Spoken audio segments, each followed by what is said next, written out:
Dr. Peter Glidden in the bullpen today. Early July 2014, I am your steadfast advocate for health. Dr. Peter Glidden, I'm a licensed naturopathic physician. And if you don't know what naturopathic medicine is, for goodness sake, where have you been? In order to become a naturopathic physician in the United States, you have to do 4 years of pre-med, which I did at the University of Massachusetts in Amherst. You have to go on to matriculate and graduate from a fully accredited naturopathic medical school, of which there currently are 5 in North America.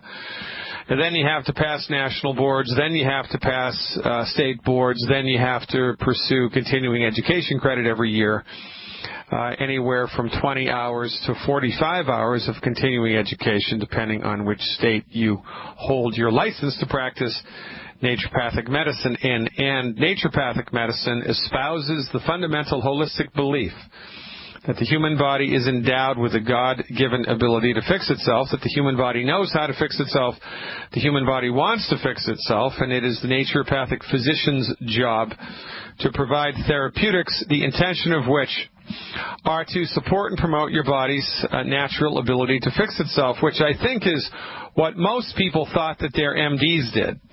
But because we have an egregious lack of education here, not only in the United States but all around the world, because people have just trusted that their MDs know what's best for them, everybody is sick. Everybody's been led down a wild goose chase path. And we've all taken the wrong dog to the hunt. We've gone to the wrong medical professional when it comes to chronic disease. For goodness sake, you wouldn't go to a chiropractor for surgery.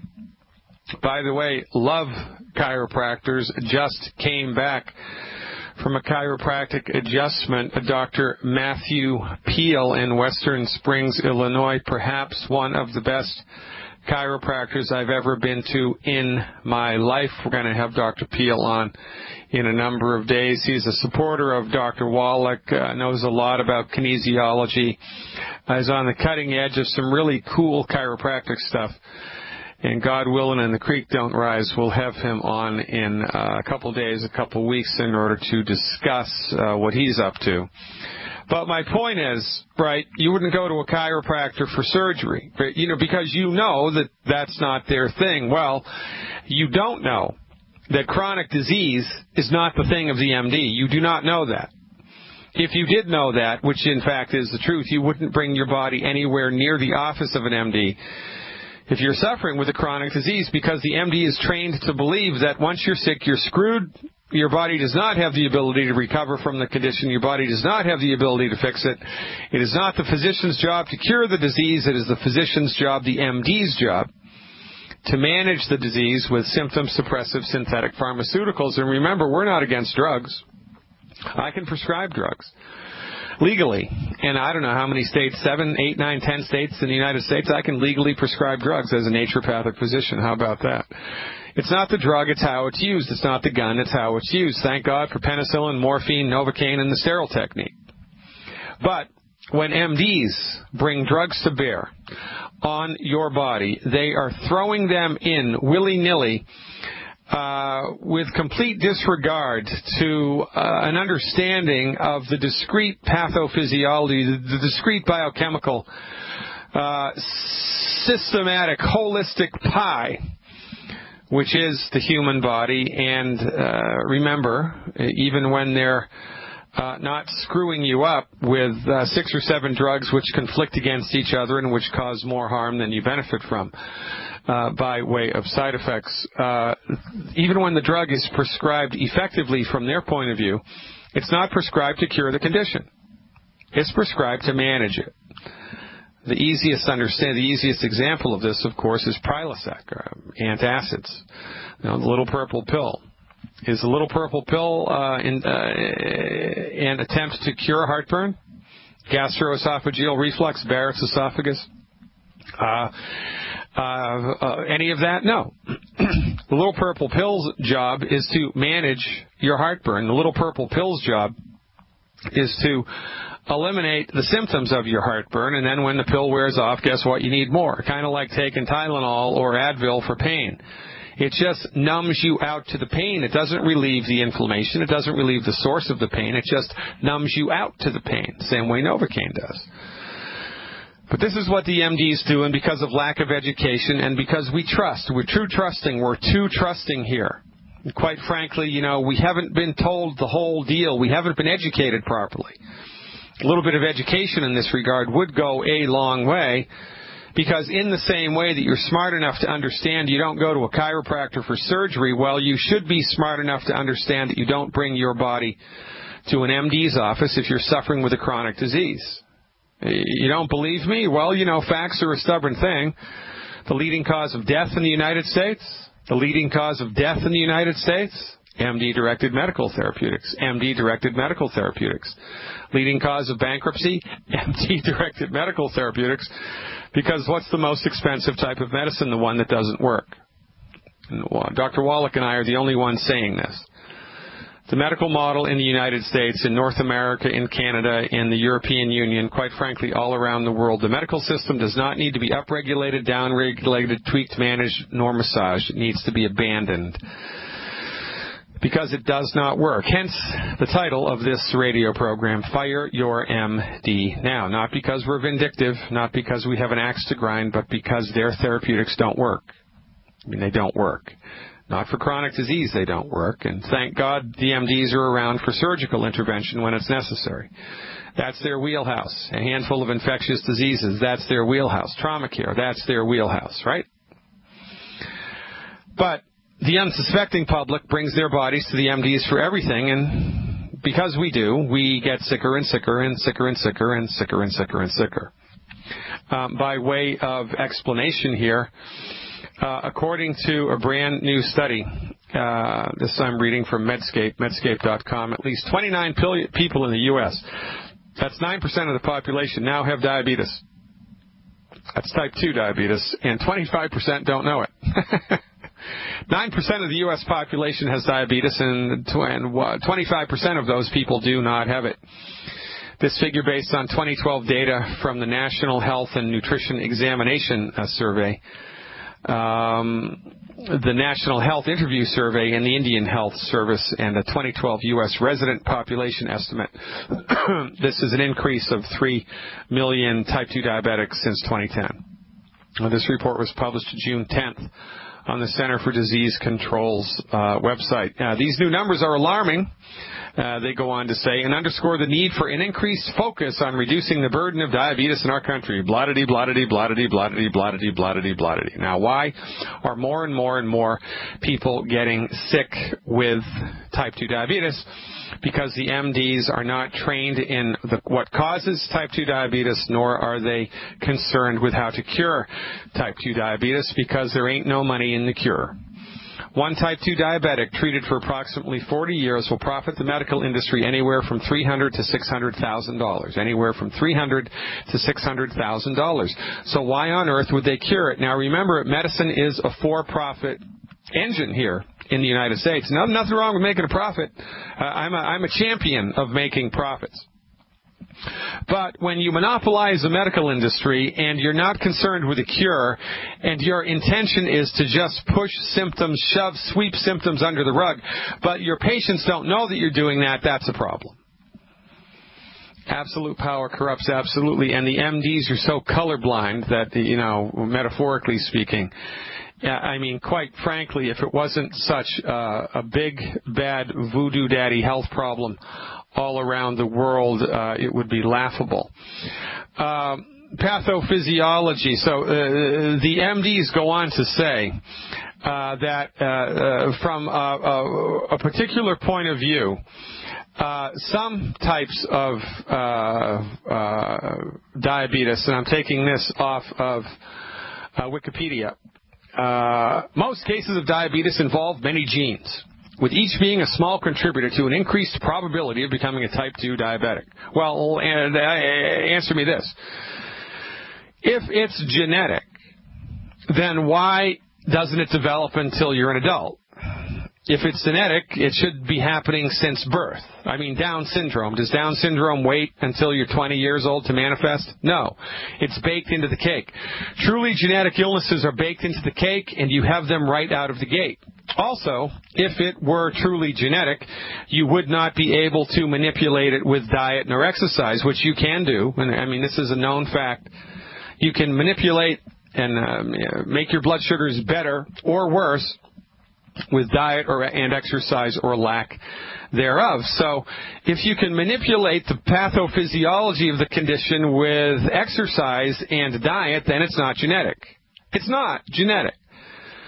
But the MDs completely overlook this fact, and this is why they're idiots before, during, and after the fact.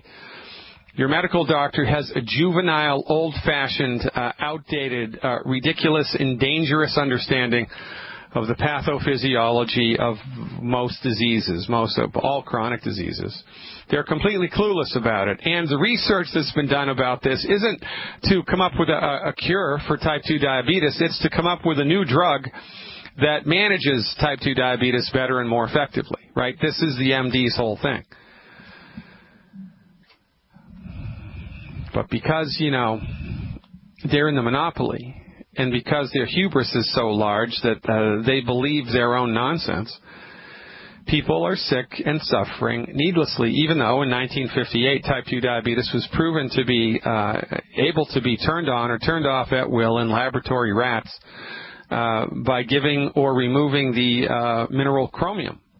Later studies showed that the mineral vanadium is extremely necessary in the body's ability to metabolize blood sugar. Now, we have thousands of people in longevity who used to have type 2 diabetes. They changed their diet, got on board with a nutritional supplement program. They no longer have any diabetes. I'm going to tell you about 400 of them in a suburb of L.A. when we come back. Stick around, folks. It gets better and better from the holistic perspective, and it gets worse and worse from the MD perspective. I'm Dr. Peter Glidden. Stick around.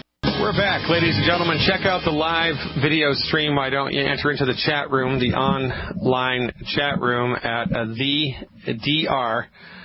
Glidden Show, the drgliddenshow.tv, the drgliddenshow.tv. You can also just check out a link on my website, drglidden.com. 46 people in the house now from all over the world in a live chat room talking amongst each other. It's a lot of fun. Check out the live stream, the drgliddenshow.tv. Now, Dr. Wallach a couple of weeks ago gave a live lecture in Los Angeles, and they were anticipating 300 people. 1,200 people showed up. Let me say that again. They were anticipating 300 people. 1,200 people showed up. The fire marshal showed up and wouldn't let the lecture begin until they'd cleared the room, and they had to run microphones and speakers outside so people on the lawn who showed up could listen to the lecture. It was translated into Spanish because there, of course, L.A. and a big Hispanic population showed up. Why did 1,200 people show up? Because 400 of the 1,200 were struggling with type 2 diabetes a few months ago. Heard Dr. Wallach lecture, heard one of Dr. Wallach's CDs, maybe saw one of my YouTube videos, maybe visited my website, don't really know, but it was Longevity Nation that spread this word to the Hispanic community in Los Angeles. And 400 people within a number of months, all in the Hispanic community in L.A., eliminated their type 2 diabetes. There's no more blood sugar issues. They're gone. They don't have them anymore. We're in the process of collecting data, collecting before and after blood work so that Dr. Wallach can publish results somewhere in some progressive medical journal that's willing to just tell the truth, in some progressive medical journal that's not merely an extension of the pharmaceutical industry's informational campaigns. By the way, the last two editors of the New England Journal of Medicine and the Journal of the American Medical Association, when they retired, both said, and I'm paraphrasing, that medical journals have devolved into information laundering programs for pharmaceutical companies. We're not publishing truth anymore. We're publishing pharmaceutical propaganda, right? So it's time we all picked our heads out of the sand and got a clue. Type 2 diabetes is not genetic. Type 2 diabetes is not genetic. If type 2 diabetes was genetic, it would be impossible to manipulate type 2 diabetes with diet and exercise. Can you manipulate the color of your eyes, the color of your hair with diet and exercise? No. Can you change your sex with diet or exercise? No. The color of your hair, the color of your eyes, and your sex are baked into the cake genetic phenomena. Type 2 diabetes is not. But because the MDs, are intellectually stunted, because they're cowardly before the facts, because they just haven't thought it through, and because, like lemmings, they just go along with whatever else their colleagues say without really thinking things through, this type of nonsense propagates and perpetuates itself in the popular culture. But, the truth will out. 400 people, that's a pretty good result. Now, that happened within inside of 3-4 months. Can you imagine what's going to happen inside 3-4 years? Can you imagine what's going to happen inside of 3 or 4 decades? Well, I can imagine what's going to happen. I'll tell you right now what's going to happen. Longevity is going to sweep the nation. It's going to sweep the continent. It's going to sweep the world. Because the truth will out. The truth will out. And, I don't care how much biochemistry you know. I don't care how many PhDs or doctoral degrees you have after your name. I don't care if you even don't know how to spell vitamin. The only thing that matters is results. You can go to 100 health lectures this month, and you can hear very smart, educated, erudite people get up in front of the room and fill the room filled with smoke about this vitamin and that vitamin and this biochemical pathway and that biochemical pathway, and it all sounds very great. Thank you very much. But the results are the only damn thing that matter. With longevity, we get results, and that's why I'm such a cheerleader for longevity. I could be a cheerleader for any nutritional supplement company in the world. I could have my own nutritional supplement company, but I don't. Why? Because you can't beat Dr. Wallach, and I learned that a number of years ago. Why would I even want to try? Dr. Wallach's nutritional strategies, Dr. Wallach's nutritional products, developed and delivered by Longevity, eclipse in effectiveness anything I've ever seen. 400 people, no more type 2 diabetes. That beats a poke in the eye with a sharp stick. Stick around, folks. Abby from Florida is up next. I'm Dr. Glidden, and this is Fire Your MD Now. Dun, dun, dun, dun, dun. Miami, our old friend Abby, I think. Is it Abby? Calling back from Florida. What's going on, my friend? How's everything going down there in hot and humid Miami? Hello. Maybe it's Albie. Yeah. Who am I talking to? Actually, to his brother, not to him. Oh, all right. Tell me your name, please. Alibi. Alibey. Alibi. All right, Alibi. Welcome aboard. It's nice to meet you virtually anyway. Thanks for calling. How can I help? Oh, well, I'll tell you what happened. About 12 days ago, I was in a 3-day convention. I was sitting down for about 8 hours a day. There were a few steps on the stadium. So having that said, I started with pain on one leg, and I assumed that I was so out of shape that I started pain on one of my calves, on my just below the knee. And then I assumed that was because I was out of shape. But the pain started getting worse and worse and worse. And about 6 days after the pain started, I decided to go to the emergency room because I thought I had a DVT. I had an MRI tech, and I had an idea of what it could be. So I thought it was a DVT. They did a Doppler ultrasound, and they confirmed that I have a gastrocnemius DVT. All right, now for my listening audience, that's a deep vein thrombosis. So that's a clot very deep in one of the veins of his leg. Okay, go ahead. So, well, I was admitted in the hospital that day. The doctor says that the risk is very low because it's below the knee.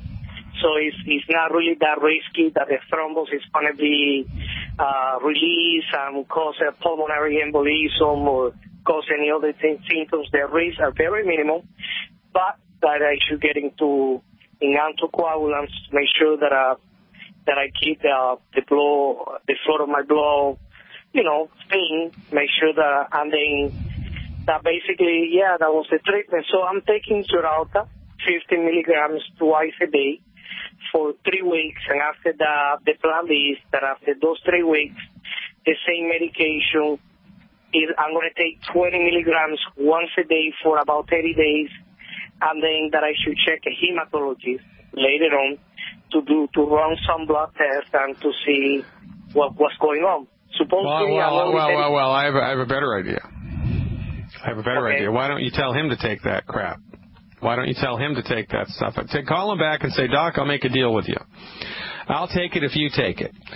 I'm going to take this stuff every day. I'm going to follow your advice if you take the stuff every day and follow your own advice. And if he agrees to do that, then, you can double down and go ahead and do it. Also, I'd encourage you, by way of education and by way of gaining perspective, to ask him what caused the deep vein thrombosis. Did you think to do that? Did he tell you what caused it? Well, they asked me if I had an injury on my leg or anything, and honestly, I do not recall anything. What I do recall is that I was sitting down for many hours, and many times I have my 3-year-old sitting right on top of my knee. Well, look, Albie, if sitting down was the cause of deep vein thrombosis, then everybody in the United States who works at an office would have deep vein thrombosis. Every bus driver, every long-distance trucker, every race car driver would have deep vein thrombosis. Every horseback rider would have deep vein thrombosis. So your MD was unable to tell you what caused deep vein thrombosis. And all he was able to do was recommend that you go on synthetic prescription drugs, the intention of which was to thin your blood, keep your fingers crossed, and hope that you don't get another deep vein thrombosis, right? Yeah, basically it. How do you feel about that? Not happy. That's why I'm calling you. Okay, well, I'm glad that you're not happy. By the way, you sound exactly like your brother. It's kind of scary. You sound exactly like your brother. That's pretty funny. Are you older or younger? No, 2 years younger. 2 years younger. Is he the oldest? Yes. All right. He's done some remarkable things with us. His testimony is in the top 10, at least as far as I'm concerned, in Longevity Nation. So look, here's what I want to tell you and everybody else in the listening audience. Okay. Now, excuse me. We have a problem here in the United States, and the problem is that the medical industry is monopolized by the pharmaceutical companies. It's monopolized by the pharmaceutical companies. The only thing that can cure anything is a drug. It is a law that you cannot say you can cure a chronic disease unless you're using a drug. You cannot cure anything without a drug. I could have 1 million people with deep vein thrombosis. They could all eat, squid ink and cure themselves of the deep vein thrombosis, and I would be unable to say that we can cure deep vein thrombosis with squid ink. However, Dr. Wallach has risen to the challenge, and the Food and Drug Administration has a structure in place by which you can lobby them to secure something called a qualified health claim. Now, really the only way that you can make a health claim here in the United States is if you do $40, $50, $60 million of research under certain parameters, have the research published, and the research that you do points to an inevitable conclusion which is beyond the pale of any type of misunderstanding. So you can do that, but who has $60 million to throw around? Well, the pharmaceutical companies do, but the average Joe, the average doctor, it does not. So there's another way that you can get good health information to the public. Now remember, the Food and Drug Administration is not there to protect the American public. The Food and Drug Administration is there to protect the pharmaceutical industry. But nonetheless, Dr. Wallach has sued the Food and Drug Administration a number of times. Two of his more noteworthy lawsuits were to secure something called a qualified health claim. So, in order to get a qualified health claim, you have to show up to the FDA with truckloads of published research, hundreds and thousands of published research papers which support your position. And when you pile all of this information on the top of the desk of the director of the FDA or the FDA committee, then, it's embarrassing for them to say, well, no, I'm sorry, there just isn't enough information here for us to say what you want to say. So, one of Dr. Wallach's lawsuits was about the relationship between essential fatty acids, EFAs, and clot formation in the body.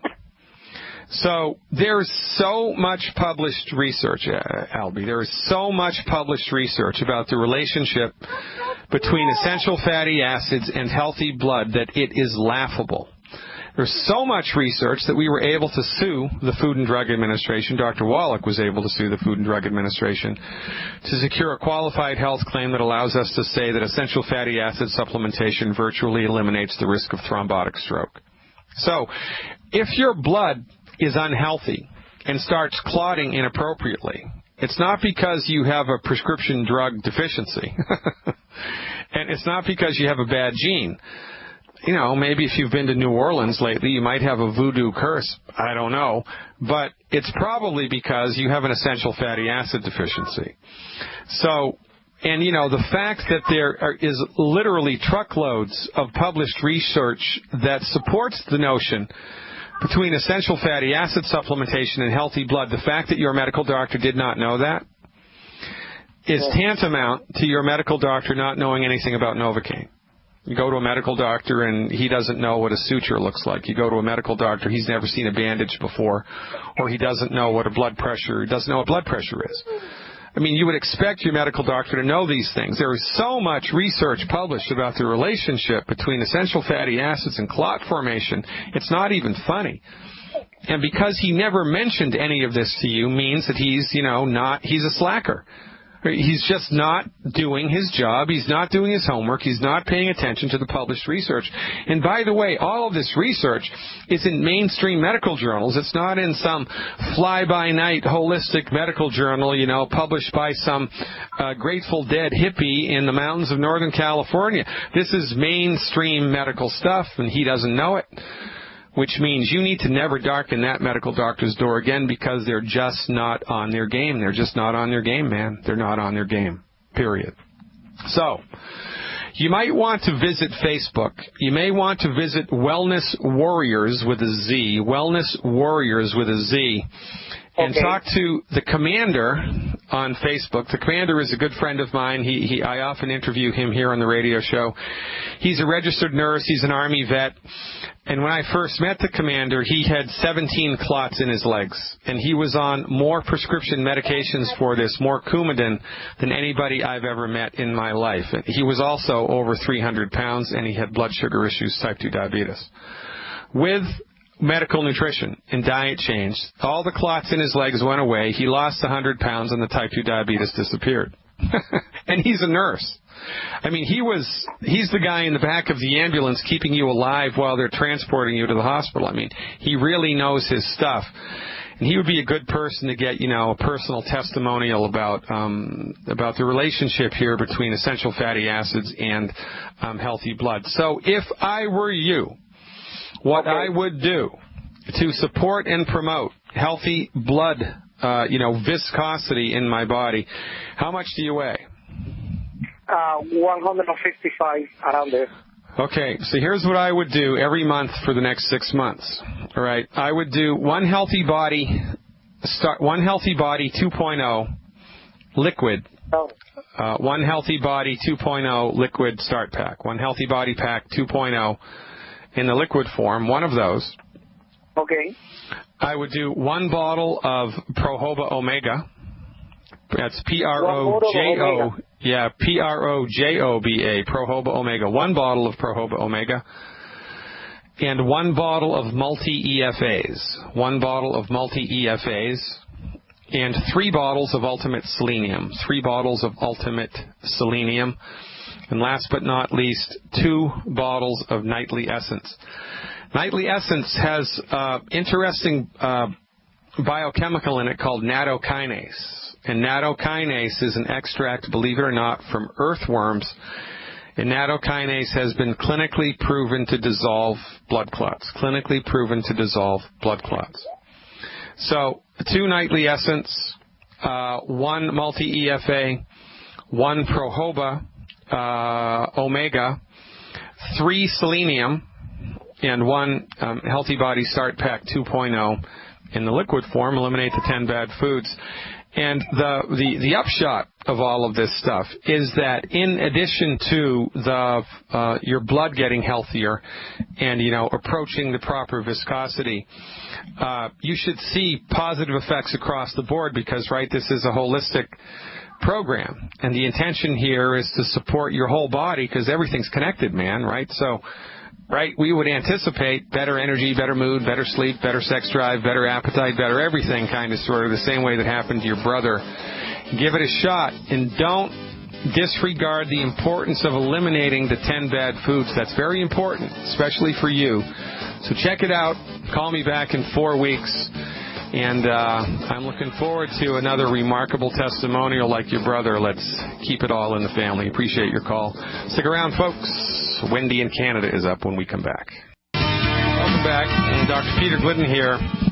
What a remarkable story in the chat room about a young man, 24 years old, developed depression and anxiety after he found his father dead on the treadmill, for goodness sake, because the MDs missed an obvious sign and a symptom for progressive heart disease. He had really bad medical care. They just were not on their game. The kid found his father dead on the treadmill. Imagine that. He got depressed.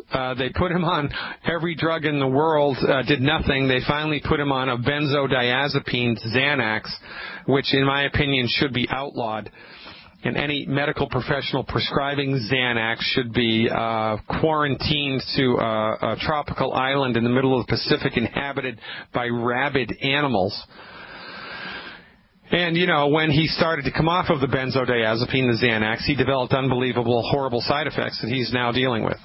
I mean, the side effects of the withdrawal of the drug were worse than the original stuff he went in for. And the MDs, the psychiatrists who prescribed it, sleep very soundly at night. There's no harm. There's no foul. There's no problem. There's no consequences for them. Why? Because it's good to be king. That's why. You think MDs with a general family practice are completely out of sync with the reality of the human experience, while psychiatrists doubly and triply so.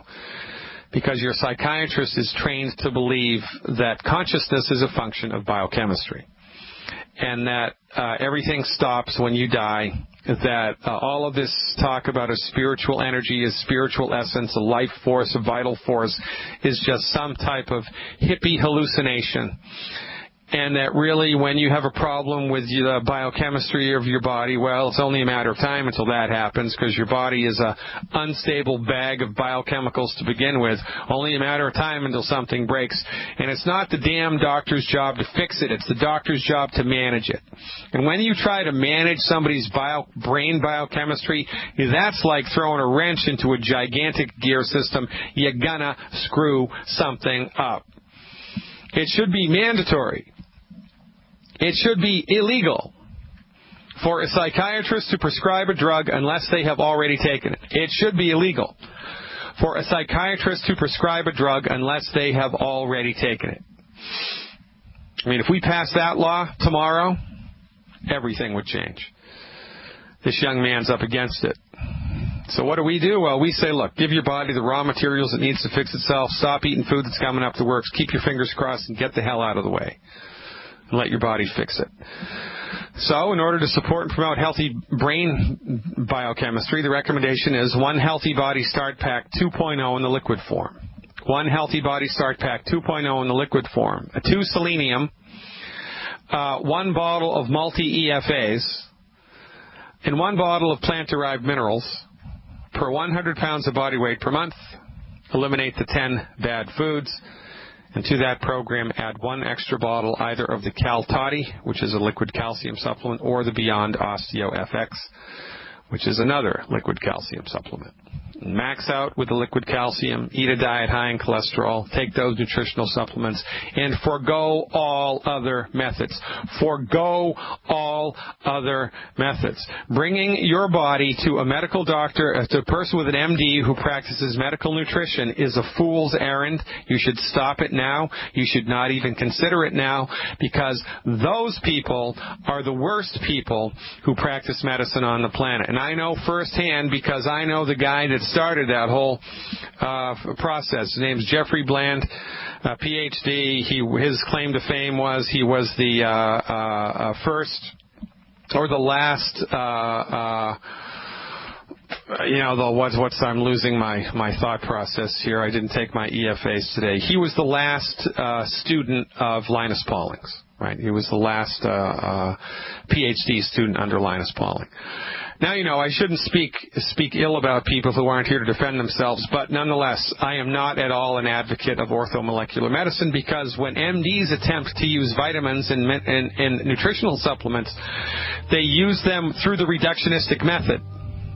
They use them to try to manipulate biochemistry in the body rather than, and that's then in a reductionistic way, rather than using them to support the body's ability to optimize its structure and function. It is a fool's errand to bring your body to a medical doctor practicing integrative medicine or orthomolecular medicine. Stop it. Don't do it. Follow my advice instead, and let the proof of the pudding speak for itself. Hour 2 coming up, folks. Then we really are going to go to Canada and talk to Wendy. I'm Dr. Peter Glidden. Join the live stream, thedrgliddenshow.tv. Stick around.